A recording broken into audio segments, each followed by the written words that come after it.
até aquele bendito dia, a participação de cada uma de nossas igrejas na vida sinodal da outra será mostrada com o envio de observadores, como já acontece, por meio de vosso gentil convite, durante os sínodos de vossa igreja, e como esperamos que sucederá também durante a realização, com a ajuda de Deus, de nosso santo e grande concílio. Santidade.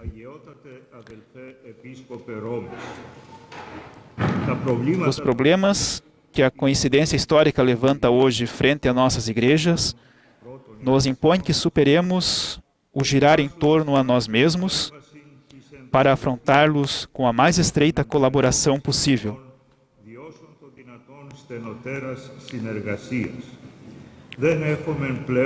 Os perseguidores modernos dos cristãos não perguntam a que igreja pertencem suas vítimas.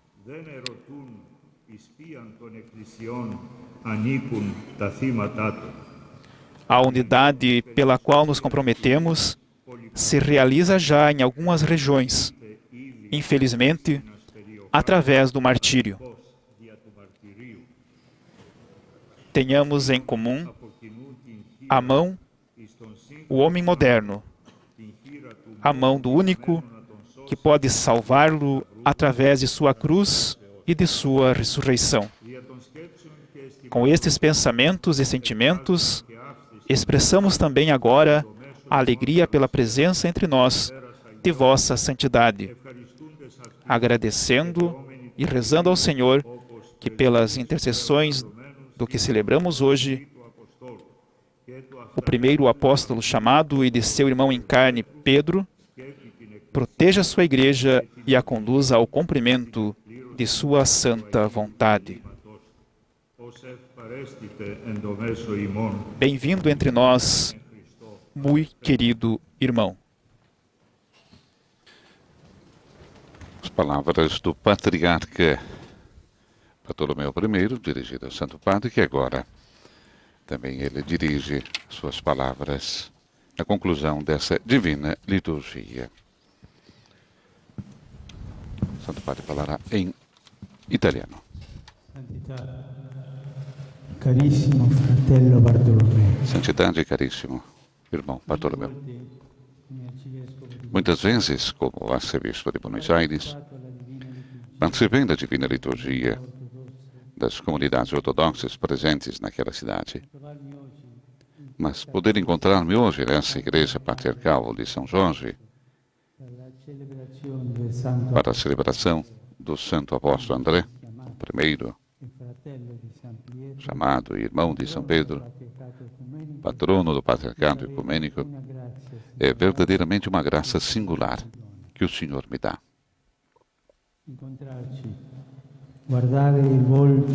Encontrar-nos, olhar o rosto um do outro, trocar o abraço de paz, rezar um pelo outro, são dimensões essenciais do caminho para o restabelecimento da plena comunhão, para a qual tendemos. Tudo isso precede e acompanha constantemente a outra dimensão essencial do referido caminho, que é o diálogo teológico. O autêntico diálogo é sempre um encontro entre pessoas, com um nome, um rosto, uma história, e não apenas um confronto de ideias. Isso vale sobretudo para nós cristãos, porque para nós a verdade é a pessoa de Jesus Cristo. O exemplo de Santo André, que justamente com outro discípulo acolheu o convite do Divino Mestre. Vinde, vereis, e ficaram com ele nesse dia. Mostra-nos claramente que a vida cristã é uma experiência pessoal, um encontro transformador com aquele que nos ama e nos quer salvar. Também o anúncio cristão se difunde graças a pessoas que, apaixonadas por Cristo, não podem deixar de transmitir a alegria de serem amadas e salvas. Aqui, mais uma vez, é esclarecedor o exemplo do apóstolo André. Depois de ter seguido Jesus até onde habitava e ter se demorado com ele, encontrou primeiro o seu irmão Simão e disse-lhe: encontramos o Messias, que quer dizer Cristo, e levou-o até Jesus.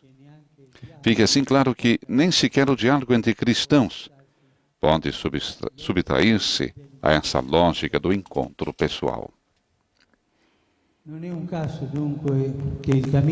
Por isso, não foi um caso que o caminho de reconciliação e de paz entre católicos e ortodoxos tenha sido, de alguma forma, inaugurado por um encontro, por um abraço, entre os nossos venerados predecessores, o Patriarca Ecumênico Atenágoras e o Papa Paulo VI, há 50 anos, em Jerusalém.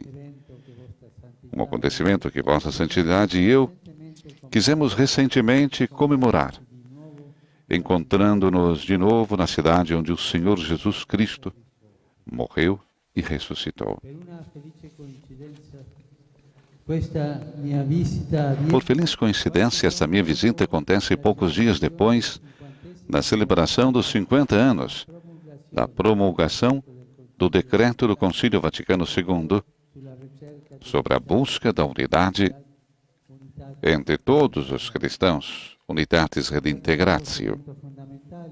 Trata-se de um documento fundamental com que foi aberta uma nova estrada para o encontro entre os católicos e os irmãos de outras igrejas e comunidades eclesiais. Em particular, com tal decreto, a Igreja Católica reconhece que as igrejas ortodoxas têm verdadeiros sacramentos e, principalmente, em virtude da sucessão apostólica, o sacerdócio e a Eucaristia, por meio dos quais permanecem ainda unidas conosco por vínculos muito íntimos. Consequentemente, afirma-se que para guardar fielmente a plenitude da tradição cristã e levar a termo a reconciliação dos cristãos do Oriente e do Ocidente, é de extrema importância conservar e sustentar o riquíssimo patrimônio das igrejas do Oriente, não só no que diz respeito às tradições litúrgicas e espirituais, mas também às disciplinas canônicas sancionadas pelos santos padres e pelos concílios, que regulam a vida dessas igrejas. Considero importante reiterar o respeito desse princípio como condição essencial e recíproca para o restabelecimento da plena comunhão, que não significa submissão de um ao outro, nem absorção,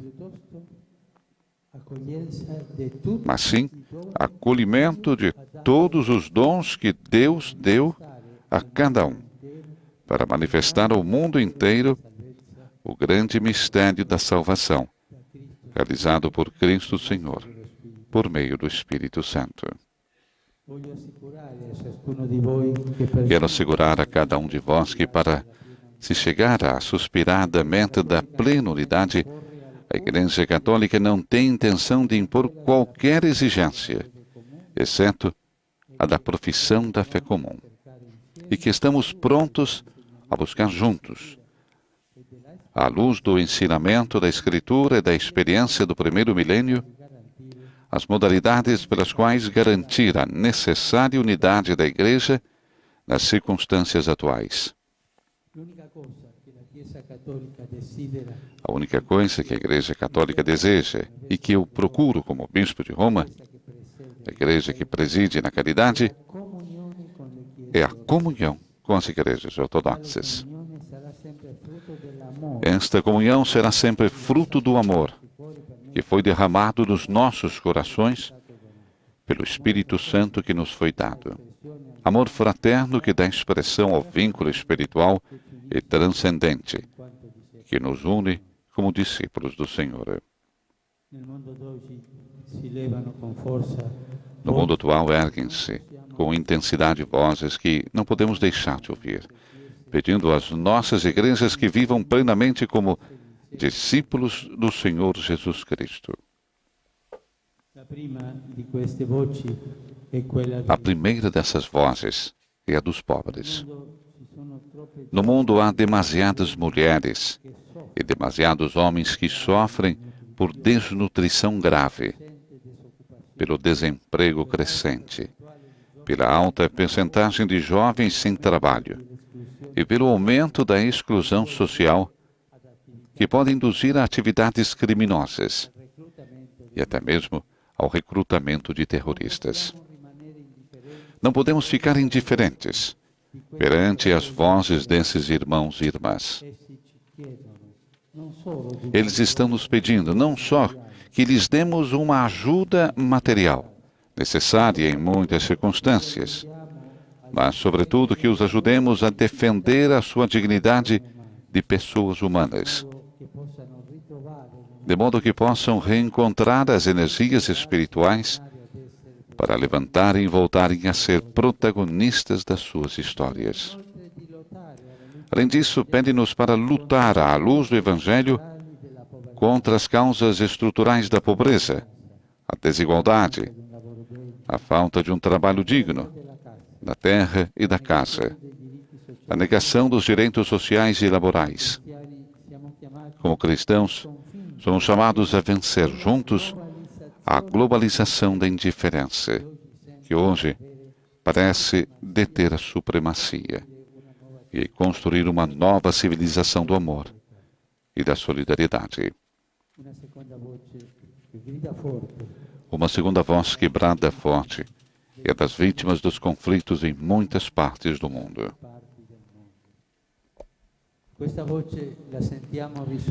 Essa voz ouvimos-la ressoar muito bem a partir daqui, porque algumas nações vizinhas estão marcadas por uma guerra atroz e desumana.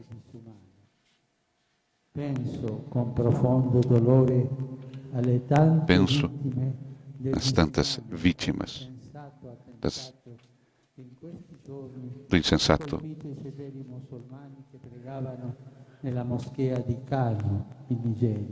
Papa fala do atentado da Nigéria. Turvar a paz de um povo, cometer ou consentir qualquer gênero de violência, especialmente contra pessoas frágeis e indefensas, é um pecado gravíssimo contra Deus, porque significa não respeitar a imagem de Deus que está no homem. A voz das vítimas dos conflitos impele-nos a avançar apressadamente no caminho de reconciliação e comunhão entre católicos e ortodoxos. Aliás, como podemos anunciar com credibilidade a mensagem de paz que vem de Cristo, se entre nós continuam a existir rivalidades e contendas? Uma terceira voz que nos interpela é a dos jovens. Hoje, infelizmente, há tantos jovens que vivem sem esperança, dominados pelo desânimo e a resignação. Além disso, muitos jovens, influenciados pela cultura dominante, buscam alegria apenas na posse de bens materiais e na satisfação das emoções do momento. As novas gerações não poderão jamais adquirir a verdadeira sabedoria e manter viva a esperança se nós não formos capazes de valorizar e transmitir o autêntico humanismo que brota do Evangelho e da experiência milenar da Igreja. São precisamente os jovens. Penso, por exemplo, nas multidões de jovens ortodoxos, católicos e protestantes que se reúnem nos encontros internacionais organizados pela comunidade de Tezé, que hoje nos pedem para avançar rumo à plena comunhão. E isso não porque eles ignorem o significado das diferenças que ainda nos separam, mas porque sabem ver mais além. São capazes de captar o essencial que já nos une. E que é tanto, santidade. Caro irmão, caríssimo irmão, estamos já a caminho para a plena comunhão. E já podemos viver sinais eloquentes de uma unidade real, embora ainda parcial. Isso nos conforta e sustenta na prossecução deste caminho. Temos a certeza de que ao longo dessa estrada somos apoiados pela intercessão do apóstolo André e do seu irmão Pedro, considerados pela tradição os fundadores das igrejas de Constantinopla e de Roma. Imploramos de Deus o grande dom da unidade plena e a capacidade de o acolher nas nossas vidas. E não nos esqueçamos jamais de rezar uns pelos outros. Palavras conclusivas do Santo Padre. Imagens agora da Sala do Trono. Nós teremos então a leitura e a assinatura dessa declaração conjunta do Papa Francisco e o Patriarca Ecumênico Bartolomeu I. É só a assinatura. Vamos ver se nós temos a leitura, senão nós daremos então a leitura aos senhores. São 2 páginas de um texto muito interessante. Creio que podemos dizer que nós, Papa Francisco e Patriarca Ecumênico Bartolomeu I, expressamos a nossa profunda gratidão a Deus pelo dom deste novo encontro que nos permite celebrar juntos a festa de Santo André, o primeiro chamado, e o irmão do apóstolo Pedro, na presença dos membros do Santo Sínodo, do clero e dos fiéis do Patriarcado Ecumênico. A nossa recordação dos apóstolos que proclamaram ao mundo a feliz notícia do Evangelho através da sua pregação e do testemunho do martírio, revigora em nós o desejo de continuar a caminhar juntos, a fim de superarmos, com amor e confiança, os obstáculos que nos dividem. Essa é a introdução da declaração. Vamos ver se temos mais alguma... É a troca agora do documento, assinatura. Por ocasião do encontro de maio passado em Jerusalém, diz ainda o texto, no qual recordamos o abraço histórico entre os nossos venerados predecessores Paulo VI e o Patriarca Ecumênico Atenágoras, assinamos uma declaração conjunta. Hoje, na feliz ocasião de um novo encontro fraterno, queremos reafirmar juntos as nossas intenções e preocupações comuns. Expressamos a nossa intenção sincera e firme de, em obediência à vontade de nosso Senhor Jesus Cristo, intensificar os nossos esforços pela promoção da unidade plena entre todos os cristãos. Vamos ver se conseguimos ouvir o que está dizendo o Patriarca nesse momento.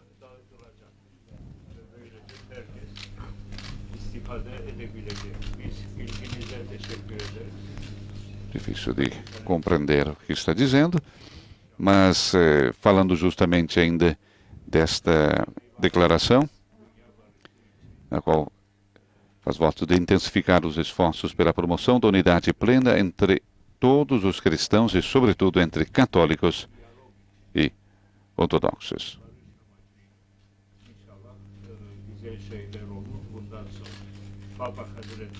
Creio que é, mais uma vez, a afirmação que está dando Bartolomeu, primeiro, sobre a continuação do diálogo. Além disso, destaca isso, queremos apoiar o diálogo teológico promovido pela Comissão Mista Internacional, instituída exatamente há 35 anos pelo Patriarca Ecumênico Dimitros e o Papa João Paulo II, aqui no FANAR, a qual se encontra atualmente tratando das questões mais difíceis que marcam a história da nossa divisão e que requerem um estudo cuidadoso e profundo. Por essa finalidade, asseguramos então a nossa oração fervorosa como pastores da Igreja, pedindo aos fiéis que se unam a nós na imploração comum para que todos sejam um, para que o mundo creia.